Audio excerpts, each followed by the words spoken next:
Salut à tous, aujourd'hui je vais te montrer comment calculer un CPC autour de ton produit pour pouvoir lancer de la publicité sur Amazon. Et oui, car sans publicité, pas de visibilité et donc pas de vente. Calculer le CPC autour de son produit est indispensable pour savoir quel budget tu as le droit de dépenser en publicité. Et c'est quelque chose à faire avant de lancer ta pub, car si tu ne définis pas un CPC et un budget de dépenses publicitaires, eh bien tu vas voir que les frais autour de la publicité peuvent très vite s'envoler et tu peux perdre beaucoup d'argent. Évidemment, si tu veux te donner plus de chance, tu peux dégager des budgets supplémentaires publicitaires qui te permettront de mieux t'implanter sur un marché. Donc je vais te montrer déjà comment faire pour calculer son budget publicitaire et ensuite son CPC. Allez, on y va, c'est parti.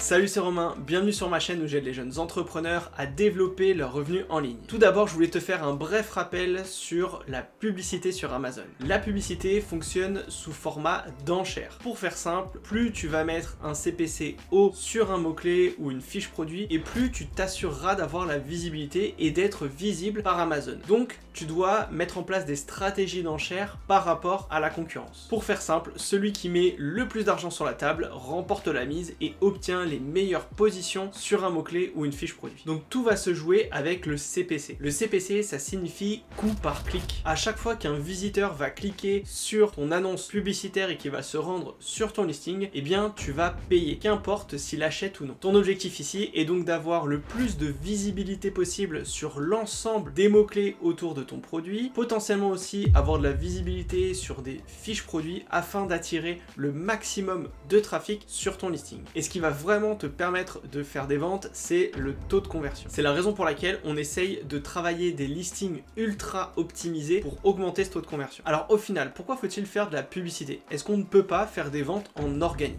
Alors évidemment, tu peux faire des ventes en organique sur Amazon, mais rappelle-toi une chose, quand tu arrives et quand tu es un nouveau sur Amazon, eh bien la marketplace ne te connaît pas. Donc Amazon ne va pas non plus prendre le risque de voir le chiffre d'affaires de ses meilleurs vendeurs diminuer pour te donner de la place. C'est la raison pour laquelle Amazon va challenger ton listing sur les premiers jours de mise en vente. Et si tu veux te donner toutes les chances pour faire tout de suite des ventes, eh bien il faut mettre en place un peu de publicité. Donc premièrement, la publicité va te permettre d'identifier les carrefours d'audience autour de ton produit. Quand tu as défini une catégorie et que tu as mis des mots-clés dans ta fiche produit, Amazon sait concrètement ce qu'est ton produit. Et Amazon va te rendre visible sur l'ensemble des mots-clés et des fiches produits par rapport à ta catégorie de produits. Donc, en faisant de la publicité principalement en automatique au départ, et bien Amazon va te rendre visible sur ce champ lexical autour de ton produit et tu sauras du coup quels sont les mots-clés qui peuvent être intéressants pour ton listing et sur lesquels tu vas faire des ventes. Ensuite, la deuxième chose qui est intéressante avec la pub, c'est que tu vas pouvoir améliorer le listing d'une manière générale et améliorer ton taux de conversion. Car automatiquement, tu vas avoir du trafic sur ton listing. Donc si tu vois que tu as beaucoup de clics sur ton annonce, mais qu'au final, il y a très peu de conversion, c'est-à-dire que tu as très peu de ventes, c'est qu'il doit y avoir un problème sur ton listing. Peut-être que tu n'as pas assez de commentaires, peut-être que tu n'as pas fait assez de photos qui expliquent les avantages de ton produit, peut-être que tu n'as pas de contenu à plus et ainsi de suite. Donc il va falloir travailler ton listing, améliorer ton taux de conversion pour pouvoir faire de plus en plus de ventes. La troisième raison pour laquelle c'est intéressant de faire de la publicité, c'est bien sûr pour booster ton organique. Quand tu fais de la publicité sur Amazon, en fait, tu vas dupliquer ton listing. Donc quand tu vas taper un mot-clé dans la barre de recherche, tu n'auras pas un seul listing, mais tu auras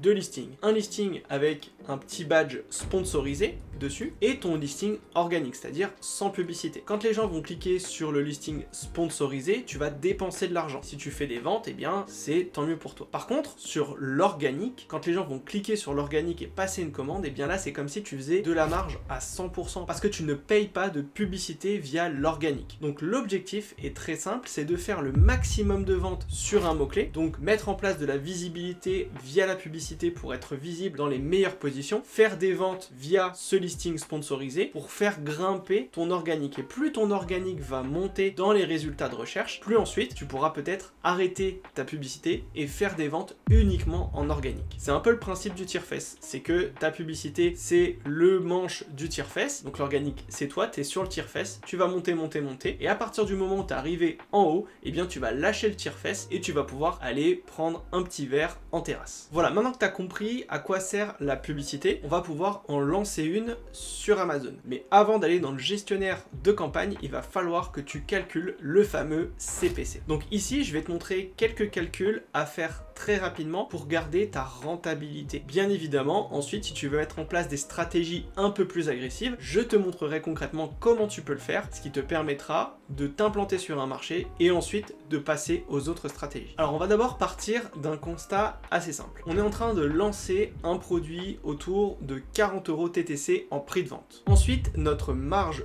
de lancement est de 15%. Et ici, on a déduit absolument tous les frais inhérents à la vente sur Amazon. C'est-à-dire qu'on a retiré les frais produits, donc produits plus transport, plus flyer, plus packaging. On a retiré les coûts d'envoi Amazon, on a retiré la commission Amazon et notre taux publicitaire. Donc à la fin, il nous reste 15%. Le taux publicitaire sur ce produit, on a défini qu'il serait à 10%. C'est-à-dire qu'on va prendre 10% du prix de vente et on va l'attribuer à la pub, donc ce qui nous revient à 4 € de budget pub par vente que l'on va faire. Et enfin, on doit définir notre taux de conversion. Le seul problème à ce moment-là, tu dois être juste avant le lancement produit, donc ton produit n'est pas encore dans les entrepôts et tu ne sais pas quel est ton taux de conversion. Et c'est normal, le produit n'est pas sur Amazon, donc on ne le sait pas. Donc pour l'instant, ce qu'on va faire, c'est qu'on va prendre le taux de conversion moyen sur Amazon qui est aux alentours de 5%. Mais sache que quand tu es formé et que tu sais bien optimiser ton listing, tu peux passer à 10% voire 13% sur un listing. Donc ce taux de conversion, on pourra le mettre à jour un peu plus tard quand tu auras fait une centaine de ventes pour pouvoir mettre à jour tes CPC. Maintenant, on va calculer le CPC idéal pour le lancement afin de garder notre rentabilité. Alors le calcul ici va être assez simple. On va partir du prix de vente TTC et on va multiplier le taux de pub qu'on aura défini et le taux de conversion. Au final, ça nous donne un CPC idéal de 20 centimes. Donc pour ce produit, on peut dépenser jusqu'à 20 centimes par mot-clé et par fiche produit autour de la publicité. Si tu dépasses ce montant, tu vas commencer à manger ta marge. Alors ici, c'est un CPC qui est extrêmement faible. Sur Amazon, les CPC peuvent monter à 1 € voire 1,50 € par clic. Donc ici, on va pouvoir se positionner uniquement sur des tout petits mots-clés et des fiches produits pour pouvoir commencer à avoir de la visibilité. Mais c'est ce que je te disais, le taux de conversion peut bouger. Donc quand tu vas commencer peut-être à faire des ventes, tu pourras estimer un meilleur taux de conversion et ce qui va influer sur le calcul du CPC. Donc on peut calculer un deuxième CPC en se disant qu'on peut être un peu plus ambitieux sur le taux de conversion, surtout si tu as bien travaillé ton listing et que tu t'es formé. Donc on va refaire le même calcul, mais cette fois-ci au lieu d'avoir un taux de conversion de 5%, on va passer à 10%. Et en plus de ça, on peut augmenter très légèrement notre taux de pub si on veut être un tout petit peu plus agressif.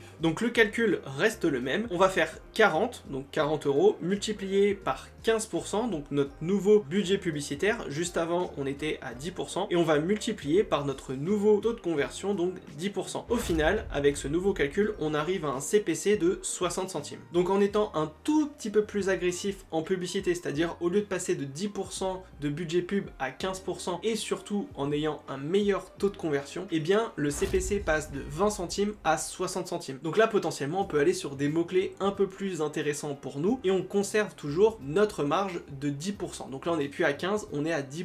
Si tu veux aller encore plus loin et être beaucoup plus agressif pour tout de suite avoir de la visibilité et ensuite baisser les coûts publicitaires, tu peux tout à fait calculer ce qu'on appelle un CPC maximum. C'est un montant maximum que tu as le droit de dépenser, mais qui va manger complètement ta marge. C'est-à-dire que au lieu d'avoir 10% de taux publicitaire, eh bien tu vas prendre ces 10% et tu vas y ajouter le taux de marge. Donc ici, dans cet exemple, on était à 15%, ce qui te fait un budget publicitaire de 25%. En gros, tu vas dépenser toute ta marge et tu vas atteindre ce qu'on appelle le break-even. C'est-à-dire que tu vas vendre des produits, mais tu vas rien gagner sur ces produits. Donc ici, tu peux le faire un peu au début pour, comme je te disais, être un peu agressif et ensuite tu peux réduire. Donc sur cette nouvelle stratégie, on va toujours garder notre 40 €. On va multiplier cette fois-ci notre taux publicitaire à 25% au lieu de 10 et on va garder notre taux de conversion à 10%. Et au final, le CPC maximum est de 1 €. Comme tu peux le voir, on a un budget qui est beaucoup plus important puisqu'on est passé de 20 centimes à 1 €. Donc le fait de calculer différents CPC, ça va t'aider dans ta stratégie de lancement. Soit tu vas être sur un budget hyper pessimiste et tu te dis je me lance avec ça et j'adapte ensuite, ou alors dès le début tu dis que ton listing va être assez bon, ton taux de conversion va être bon et donc tu vas t'attribuer un budget un tout petit peu plus important, ou alors tu peux carrément être très agressif et calculer des CPC maximum qu'ensuite tu vas diminuer. Dans tous les cas, l'objectif ici est de rester rentable ou au maximum break-even pour éviter de perdre de l'argent. Le but pour toi, c'est de dégager de plus en plus de marge et au bout de quelques semaines, voire de quelques mois, d'arrêter tes publicités et de faire des ventes uniquement en organique. Pour éviter que tes budgets dépassent quand tu vas lancer tes publicités, eh bien tu peux cocher une option sur le seller central et cette option s'appelle enchère à la baisse uniquement quand tu vas créer ta pub. Ainsi, Amazon sait qu'il ne peut pas dépasser le montant du CPC que tu as indiqué, ce qui t'évite justement de perdre beaucoup d'argent. Voilà, j'espère que cette vidéo t'a plu. N'hésite pas à me dire en commentaire si tu as besoin que j'approfondisse un petit peu plus. En attendant, je te souhaite une bonne semaine et on se retrouve la semaine prochaine. Ciao!